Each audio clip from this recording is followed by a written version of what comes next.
नमस्कार, आप देख रहे हैं द सुगम राजस्थान का नंबर 1 चैनल। इस वक्त हम बात करेंगे राजस्थान बजट 2025 को लेकर। राजस्थान में बजट में हुई बड़ी घोषणा। डिप्टी सीएम दिया कुमारी ने राजस्थान में कर दिए बड़े ऐलान जो आज ही पूरे राजस्थान में लागू होंगे।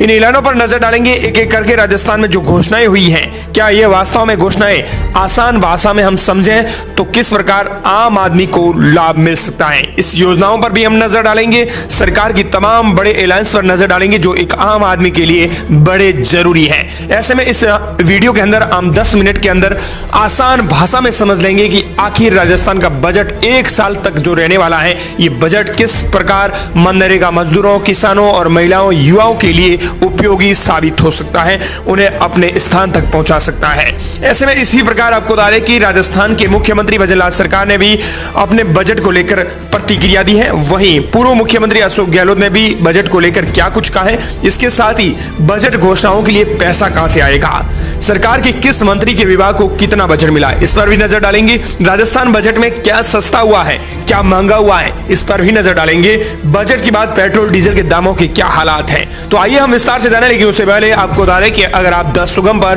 पहली बार विजिट कर रहे हैं तो आप इस चैनल को जरूर से सब्सक्राइब कीजिएगा। बात करें सबसे बड़े ऐलान की, तो राजस्थान में वित्त मंत्री दिया कुमारी ने भजनलाल सरकार का दूसरा पूर्ण बजट किया। इसे पेश करते हुए उन्हें 138 मिनट लगे। दिया कुमारी की सबसे बड़ी घोषणा युवाओं के लिए रही है। सरकार अगले एक साल में 1.25 लाख भर्ती करेंगी। प्राइवेट सेक्टर में भी 1.5 लाख नौकरियां दिलवाई जाएंगी। इसके अलावा आपको बता दें कि उन्होंने महिलाओं के लिए खासतौर पर बड़ी घोषणा की है। राजस्थान की आधी आबादी को मिली सौगात, 20 लाख लखपति दीदी तो 25,000 सोलर दीदी बनेंगी। राजस्थान के बजट में वित्त मंत्री ने महिलाओं के लिए बजट का घोषणाओं का पिटारा खोल दिया है। लखपति दीदी, लखपति सोलर दीदी बनेंगी। महिलाएं 2.35 लाख महिलाओं के लिए सुपोषण किट दिए जाएंगे।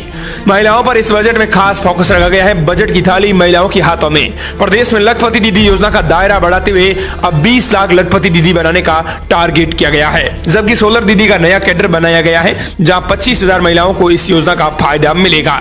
इसके साथ ही अन्य योजनाओं के जरिए भी महिलाओं को आत्मनिर्भर बनाने की कवायद शुरू हुई है। बस बता दें कि सरकार ने लखपति दीदी योजना का दायरा बढ़ा दिया है और इसे 1-2 लाख नहीं बल्कि 20 लाख महिलाओं तक कर दिया है। इसके साथ ही हम नजर डालेंगे लोन पर सरकार ने घटाई ब्याज दर, 3 लाख महिलाओं को इसका लाभ मिलेगा। उन्होंने कहा कि राजस्थान महिला निधि क्रेडिट एक महिला निधि क्रेडिट कार्ड होगा जिसके माध्यम से महिलाओं को 3 लाख महिलाओं को लाभ मिलेगा। लोन लिया जाएगा जिस पर ब्याज दरें घटा दी गई है। इसके अलावा आंगनबाड़ी कर्मचारियों के लिए मानदेय बढ़ेगा। गर्भवती महिलाओं को अतिरिक्त पोषण की जरूरत को ध्यान में रखते हुए गर्भवती महिलाओं के लिए मुख्यमंत्री सुपोषण न्यूट्री किट योजना लागू की जाएगी जिससे 2.35 लाख महिलाएं लाभान्वित होंगी। खाद्य सुरक्षा योजना में 10 लाख नई यूनिट जोड़े जाएंगे। इनमें महिलाओं की सबसे बड़ी भूमिका रहने वाली है।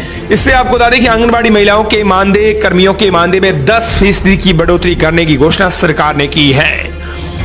इसके अलावा आपको बता दें कि 15,000 स्कूलों में लगाए जाएंगे सीसीटीवी कैमरे। महिला और बालिका का सुरक्षा का इस बजट में खास तौर पर ध्यान रखा गया है। इसके मुताबिक राजस्थान के 15,000 स्कूलों में सीसीटीवी कैमरे लगाए जाएंगे। बालिकाओं के लिए जयपुर, अलवर, बीकानेर, जैसलमेर और कोटा में बालिका सैनिक स्कूल की स्थापना की जाएंगी।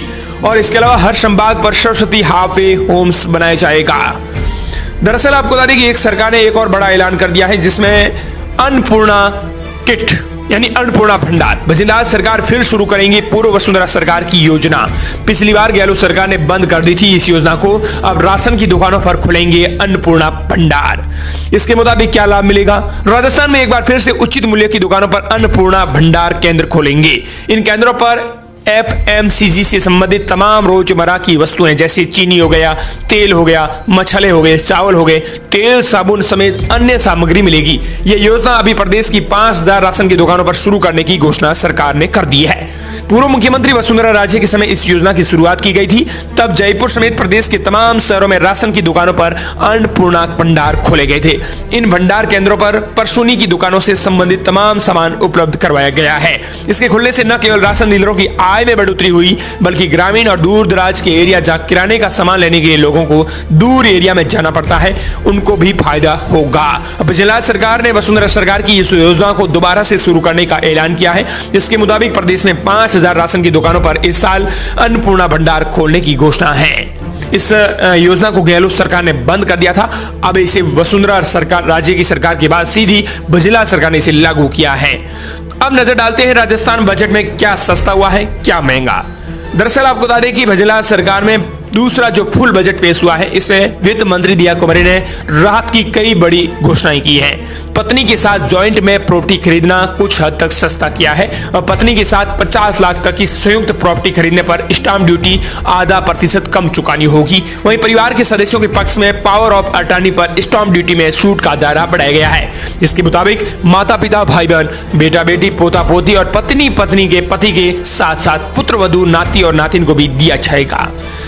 हालांकि आमजन को पेट्रोल, डीजल और सीएनजी की कीमतों में कोई राहत नहीं मिली है, लेकिन सरकार ने वैट, जीएसटी, एक्साइज के अलावा स्टाम्प की टैक्स से जुड़े डिफॉल्टरों को एमएसटी योजनाओं का लाभ देकर राहत देने का प्रयास किया है। इसके अलावा सरकार ने आपको बता दें कि क्या सस्ता होगा, क्या महंगा होगा। इसमें खनन के लिए क्वारी लाइसेंस देना सस्ता होगा, फीस घटा दी गई है। इसके अलावा आपको बता दें कि पावर ऑफ अटॉर्नी के लिए प्रिजनों का दायरा बढ़ा दिया गया है। वहीं बिजली बिल में मिलेगा कंडीशनल फायदा, यानी बिजली महंगी हुई है तो सस्ती भी हुई है, ऐसा नहीं है, दोनों हुए हैं। मुख्यमंत्री निःशुल्क बिजली बिल योजना के लाभार्थियों को अब 100 यूनिट की प्रति माह की जगह 150 यूनिट तक मुफ्त बिजली की घोषणा की है, लेकिन इसके अंदर घोषणा कंडीशनल लग रही है। बता दें कि एक्सपर्ट का कहना है कि अभी ये घोषणा है जो कंडीशनल लग रही है। पीएम सूर्य घर योजना के तहत छतों पर सोलर लगाने वाले उपभोक्ताओं को ही 150 यूनिट प्रति माह तक का बिजली उपभोग फ्री किया जाएगा। ऐसे में मुख्यमंत्री निःशुल्क बिजली योजना से जुड़े सोलर पैनल वाले उपभोक्ताओं को यह कंडीशनल फायदा मिल पाएगा। लेकिन बजट में कोई ऐसा उल्लेख नहीं है कि साफ तौर पर जहां 100 यूनिट प्रति माह जो बिजली मिलती है उसे बंद किया जाएगा, लेकिन माना जा रहा है कि इसके अंदर कंडीशन जो जारी है। इसके अलावा आपको बता दें कि साफ तौर पर कहें तो 5000 अन्नपूर्णा है, भंडार है, वो सस्ते प्रोडक्ट देंगे।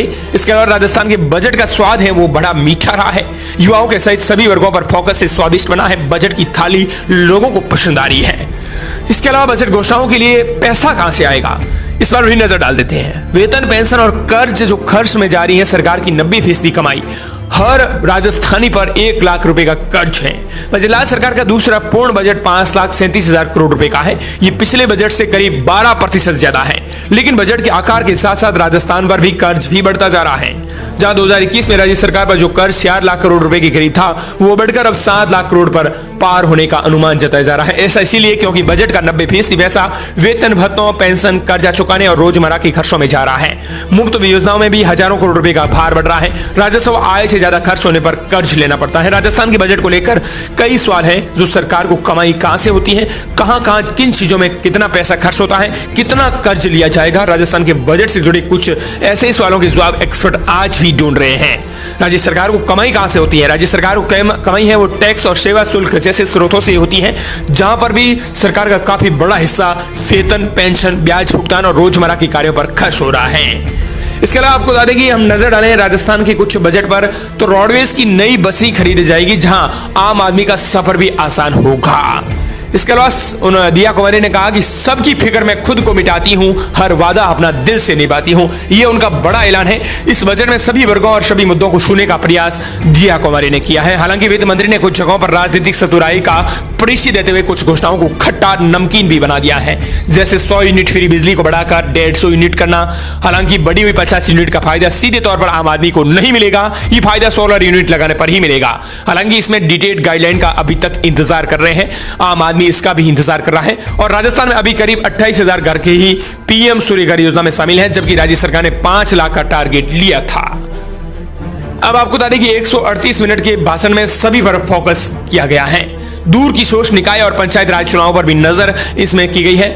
फ्री बीज स्कीम नहीं हटाई, बढ़ेगा कर्ज। दरअसल बजट में आम जन के लिए, किसानों के लिए बड़ी खबर है। सरकार ने फ्री बीज जो किसानों को मिलते हैं, उन स्कीमों को घटाया नहीं है बल्कि बढ़ाया है। ऐसे में किसानों को अब फ्री बीज मिलते रहेंगे, क्योंकि सरकार पर ये बड़ी घोषणा की गई है। बजट के अंदर करीब 6.5 लाख करोड़ का जो कर्ज होने जा रहा है, ऐसे विकास के लिए सिर्फ कर्ज ही सस्ता है। राज्य का कृषि बजट अलग से पेश किया गया है। कृषि का आधा हिस्सा पशुपालन में दिया गया है। भजनलाल सरकार बनने के बाद ओरण और गोचर भूमि की चर्चा हमेशा से होती रही है, लेकिन बजट को लेकर इसमें भी मौन नजर आ रहे हैं। इसके अलावा एक और बड़ी घोषणा हुई है। आंगनवाड़ी केंद्रों में बच्चों को 3 की जगह 5 दिन दूध दिया जाएगा। इस सरकार ने बड़ा ऐलान कर दिया है। 2 लाख परिवारों को नए पट्टे दिए जाएंगे और 25,000 घुमंतु परिवार हैं जिनके कोई घर नहीं है, उनको भी पट्टे दिए जाएंगे। सरकार ने बड़ा ऐलान कर दिया है। इसके अलावा 10 लाख नए परिवारों को खाद्य सुरक्षा योजना के तहत और जोड़ा जाएगा। सरकार ने यह बड़े ऐलान किए हैं। इसके अलावा बुजुर्ग दिव्यांग पेंशन को लेकर दरअसल आपको बता दें कि कमजोर आय वाले बुजुर्ग विधवा की पेंशन 1250 रुपए होगी। इस सरकार ने बड़ा ऐलान कर दिया है और इस सरकार बजट को लेकर हमने 10 मिनट के अंदर आसान भाषा में समझ लिया कि आखिर राजस्थान में बजट में क्या होने वाला है। एक्सपर्ट के 24 घंटे के रिव्यू पर हमने नजर डाली और एक एक करके हमने पॉइंट को समझा। ऐसे में इस बजट को लेकर आपकी क्या प्रतिक्रिया है? आप भी अपनी प्रतिक्रिया कमेंट सेक्शन में जरूर भेजना या फिर भजनलाल सरकार के लिए एक भजनलाल सरकार की जय हो जरूर बोल देना।